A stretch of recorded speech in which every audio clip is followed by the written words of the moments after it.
Hello everyone, I am Priyanka Gaur. Welcome back to my channel learning with pace. अभी हम लोग बात करेंगे about the acceptance of the election outcome. Acceptance का मतलब होता है स्वीकार करना, इलेक्शन आउटकम का मतलब होता है रिजल्ट। ठीक है, तो हमारे यहाँ जो इलेक्शन होते हैं वो फ्री एंड फेयर तरीके से होते हैं, तभी हम उसके आउटकम को एक्सेप्ट करते हैं। लेकिन अगर इलेक्शन फ्री एंड फेयर तरीके से नहीं होंगे तो बार बार फेवर किसके हाथ में जाएगा? पावरफुल पार्टी के हाथ में जाएगा। एंड इस सिचुएशन में जो पावरफुल रूलिंग पार्टी है वो तो कभी इलेक्शन को हारेगी ही नहीं। अब अगर हमारे यहाँ इलेक्शन फ्री एंड फेयर तरीके से नहीं होंगे तो क्या आपको लगता है कि लूजिंग पार्टी चुपचाप बैठ जाएगी? नहीं ना, लूजिंग पार्टी क्या करेगी? वो भी क्वेश्चन रेज करेगी। क्यों? क्योंकि उसको पता है कि जो सामने वाली पार्टी है उसने बेईमानी से इलेक्शन को जीता है। रिग्ड का मतलब होता है बेईमानी करना, डिसऑनेस्टी करना।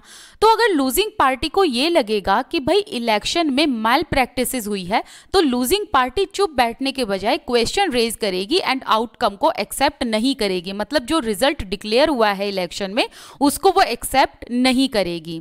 Now the outcome of the Indian election speaks for itself. अब इंडिया में जो इलेक्शंस होते हैं इसके जो रिजल्ट होते हैं वो बहुत सारी चीजें बयान करते हैं एंड आउटकम से हमें पता चलता है कि हमारे यहाँ इलेक्शन फ्री एंड फेयर तरीके से हुए भी हैं या नहीं हुए हैं।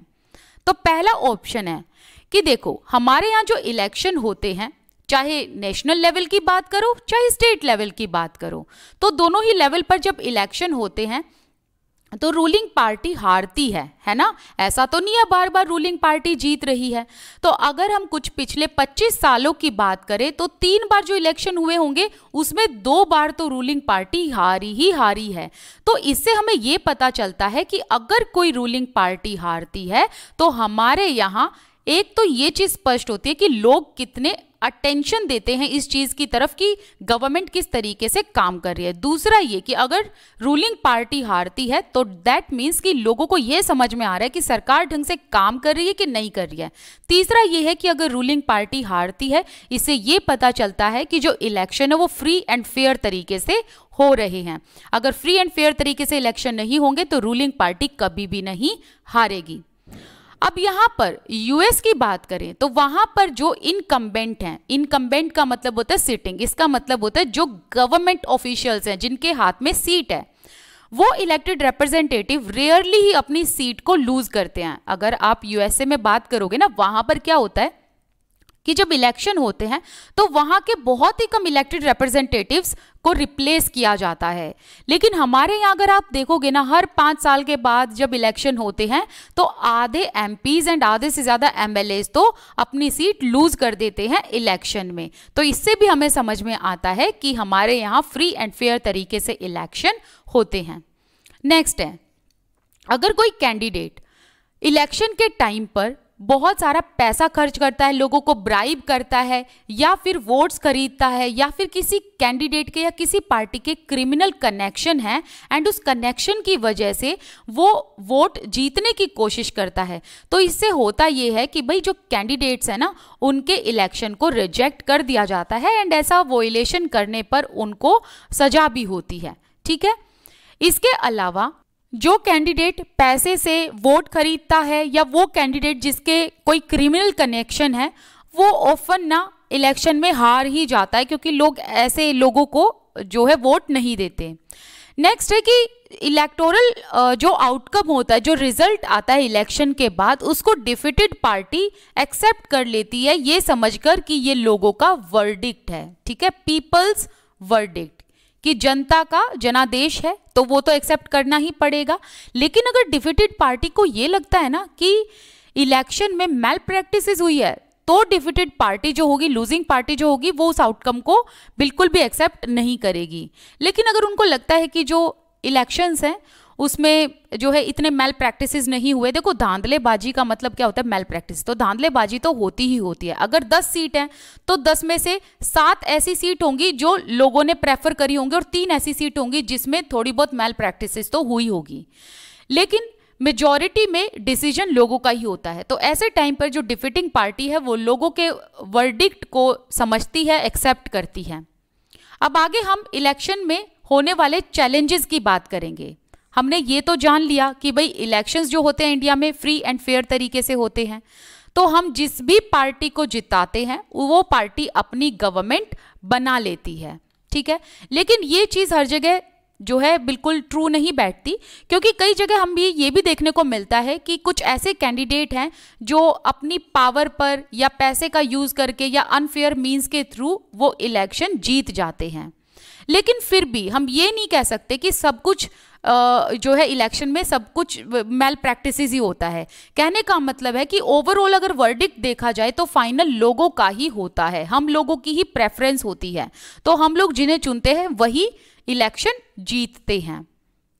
अगर हम कुछ लास्ट 60 इयर्स की बात करें तो इस पे फ्यू एक्सेप्शन, मतलब बहुत ही कम ऐसे डिबेट हुए हैं, क्योंकि कहीं ना कहीं देखा जाए तो यहाँ पर लोगों की जो प्रेफरेंस है उसी को ही महत्व दिया जाता है, ठीक है।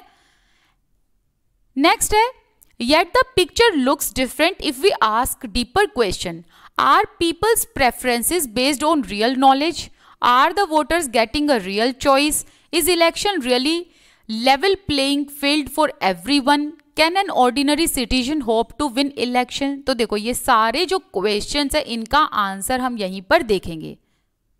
तो यहां पहला क्वेश्चन है कि क्या लोग जो प्रेफरेंसेस देते हैं इलेक्शन में, मतलब वो किस पार्टी को जिताना चाहते हैं, तो क्या लोग वाकई में रियल नॉलेज का यूज करके प्रेफरेंसेस देते हैं, या फिर मतलब लोगों के पास वास्तविकता में क्या नॉलेज होती है एंड उस बेसिस पर वो प्रेफरेंसेस देते हैं, या फिर जो वोटर्स होते हैं क्या उनको रियल चॉइस मिलती है, क्या वास्तविकता में उनको ढंग की चॉइस ऐसे मिलती है, या फिर जो ये इलेक्शन का मैदान है क्या इसमें सभी लोग पार्टिसिपेट कर सकते हैं, सब कॉमन पीपल, एंड अगर कोई ऑर्डिनरी पीपल इलेक्शन जीते तो क्या वो इलेक्शन में अगर वो लड़े तो क्या वो इलेक्शन जीत सकता है। ये सब क्वेश्चंस के आंसर ना हम यहां देखेंगे। पहला पॉइंट है कि अगर कोई कैंडिडेट एंड पार्टी जिसके पास बहुत सारा पैसा है तो इसे ये एंश्योर नहीं होता कि वो इलेक्शन में जीतेगा ही जीतेगा, लेकिन फिर भी उसके पास कुछ एडवांटेजेस एंड कुछ अपॉर्चुनिटी होती हैं स्मॉलर पार्टीज एंड इंडिपेंडेंट से ज्यादा। स्मॉलर पार्टी वो हुई जिसके पास बहुत ही लिमिटेड पैसा है, इंडिपेंडेंट वो हुआ एक ऐसा उम्मीदवार जो किसी भी पार्टी के साथ अलायंस में नहीं है। तो आपने यहाँ पर क्या समझना है कि जो कैंडिडेट एंड पार्टी जिसके पास खूब सारा पैसा है उसकी वजह से हम ये तो नहीं कह सकते कि पैसे की वजह से उसकी विक्ट्री हो ही जाएगी, लेकिन फिर भी ऐसे कैंडिडेट एंड पार्टीज जिनके पास पैसा है ना तो उनको एडवांटेज एंड अपॉर्चुनिटी अच्छी मिल जाती है। क्यों? क्योंकि देखो इलेक्शन कैंपेन को करने के लिए खूब सारा पैसा चाहिए, एंड जिस पार्टी के पास पैसा होगा वही तो अच्छे से कैंपेन कर पाएगी, वही अच्छे से अपनी पॉलिसीज लोगों के सामने बता पाएगी, वही अच्छे से जो है रैलीज कर पाएगी, एंड जो रैलीज कर पाते हैं इलेक्शन कैंपेन अच्छे से कर पाते हैं वही लोग जनता के साथ ज़्यादा अच्छे से जुड़ पाते हैं। तो यहाँ पर जो मोटी पार्टी होती है, मतलब जिसके पास पैसा होता है ना, उसको यहां पर अपॉर्चुनिटी एंड एडवांटेज मिल जाता है। नेक्स्ट है कि हमारे यहां पर ज्यादातर हिस्सों में हमें यह भी देखने को मिलता है कि वो कैंडिडेट्स जिनके क्रिमिनल कनेक्शंस हैं तो उनको भी कहीं ना कहीं बहुत जल्दी टिकट मिल जाती है मेजर पार्टी की। नेक्स्ट है some families tend to dominate political parties, tickets are distributed to relatives from these families। तो some families tend to dominate political parties का मतलब यह है कि कुछ ऐसे परिवार होते हैं जो पॉलिटिकल पार्टी को डोमिनेट करने की कोशिश करते हैं, एंड फिर क्या होता है कि उसमें ना फैमिली में ही टिकट बांट दी जाती है। जैसे कि नेपोटिज्म वर्ड सुना है ना, तो वो आप समझ सकते हो कि लोग अपने ही भाईचारे को आगे बढ़ाते रहते हैं, अपनी फैमिली मेंबर को आगे बढ़ाते जाते हैं, ठीक है।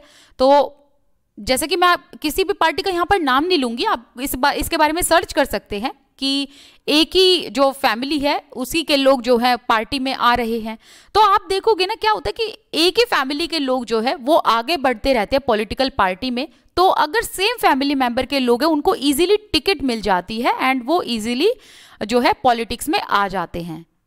Very often election offer little choice to ordinary citizens. तो आम लोगों को ना बहुत ही कम अपॉर्चुनिटी मिलती है, क्योंकि एक तो पहली बात है इनको जल्दी से पार्टी की टिकट नहीं मिलती है, तो मेजर पार्टी इनको जल्दी से टिकट नहीं देती है। ऑर्डिनरी पीपल के पास अपॉर्चुनिटी उतनी नहीं होती। For both the major parties are quite similar to each other both in policies and practices. तो यहां हमें यह समझ में आता है कि जो आम लोग हैं ना, उनको तो पार्टी की टिकट जल्दी से मिलती ही नहीं है, ठीक है, क्योंकि पार्टी की टिकट लेने के लिए पैसा भी चाहिए, कनेक्शन भी चाहिए, ठीक है। तो पार्टी तो अपना बेनिफिट ज्यादा देखती है। एंड यहाँ पर हमने नेपोटिज्म की बात तो कर ही ली है कि वो अपने फैमिली मेंबर को आगे बढ़ाने में ज्यादा लगे रहते हैं, राइट। एंड इसके अलावा जो पार्टी होती है वो उनके जो कुछ ऐसे, चाहे वो छोटी पार्टी हो बड़ी पार्टी हो, हालांकि दोनों में जो पॉलिसी होती है, प्रैक्टिसेस होती है, वो तो सिमिलर होती है, उनको कानून वगैरह सेम फॉलो करने पड़ते हैं। लेकिन अगर ऑर्डिनरी पीपल की बात की जाए तो ऑर्डिनरी पीपल के पास ना उतने ढंग के विकल्प नहीं होते, चाहे छोटी पार्टी हो बड़ी पार्टी हो। तो बड़ी पार्टी के पास आप देखोगे ना तो बहुत सारे ऐसे अपॉर्चुनिटीज होते हैं, बट छोटी पार्टी ना कहीं पीछे रह जाती है, उसके पास ढंग के विकल्प नहीं होते इलेक्शन में खड़े होने के लिए।